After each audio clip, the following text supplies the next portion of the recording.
and this is Justin with Risk Parity Chronicles in a new video, Why Does Diversification Matter? The dot diagram. So we've all heard about the importance of not putting all your eggs in one basket. This is especially true with investments, and even doubly true in this time of declining markets. There is always the temptation to just try to pick winners and put 100% on that one. And if you could pick winners, that'd be awesome. But I can't. So I rely on something more trustworthy and in a sense even more magical, diversification, or holding different types of assets in a portfolio. So I was reading this wonderful book, Asset Allocation, Balancing Financial Risk by Roger Gibson. I came across a great explanation and graphic to illustrate the power of diversification on page 181. Now, I was reading a slightly outdated edition of the book back from 2008, so I've decided to recreate his test and his diagram by updating the returns to 2022, and I've also used slightly different asset classes to really get a good data set.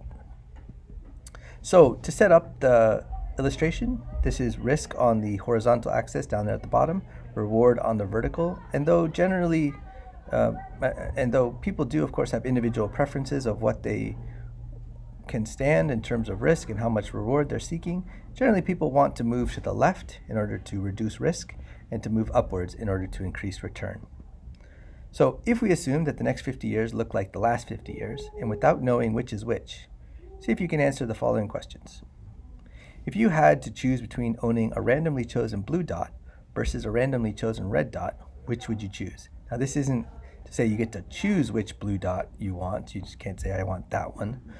But if you had a situation where you would get one of these 4 blue dots, or you would get one of the 6 red dots, which would you choose? Next, if you had to choose between getting a randomly chosen orange dot or a randomly chosen red dot, which would you choose? Finally, if you could just have the green dot or take a 1 in 4 chance of getting one of these orange dots, which would you choose? If you're like most people, you probably choose the green dot.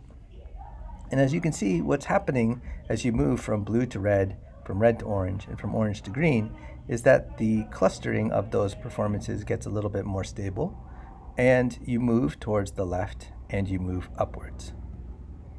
So these 4 sets of color dots really show the power of diversification and why it can make a difference in your portfolio. As you combine assets with positive expected return and that are uncorrelated, meaning they go up and down in different ways and patterns, your total risk and reward will generally improve. You'll move more and more towards the top left quadrant. You can see here the secret behind those diagrams. The blue dots are every single asset by itself. So gold, large cap growth stocks up here, small cap value stocks representing the highest return and the second highest risk, and over here, the 10-year treasury bonds with pretty low standard deviation and pretty low return. The red dots, meanwhile, are 50-50 combinations of those 4 assets. So this one's very telling right here.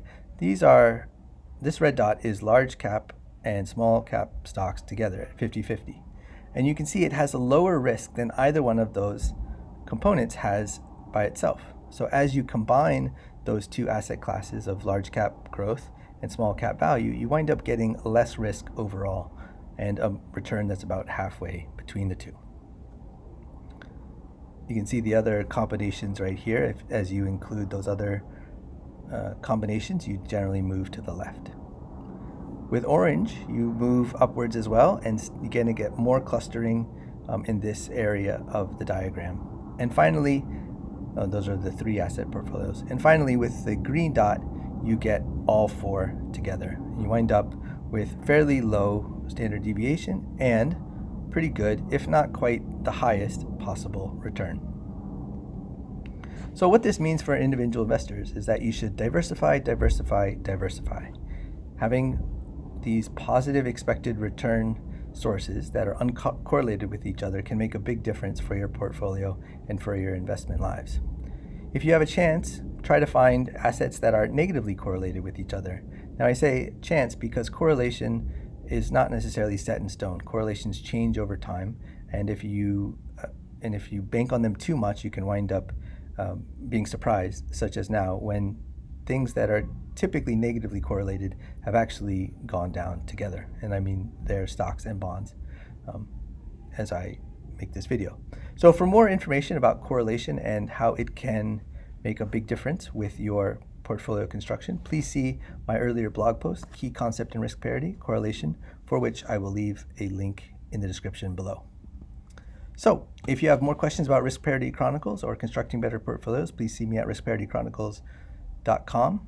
You can email me at riskparitychronicles@gmail.com and also find me on Twitter at rp_chronicles.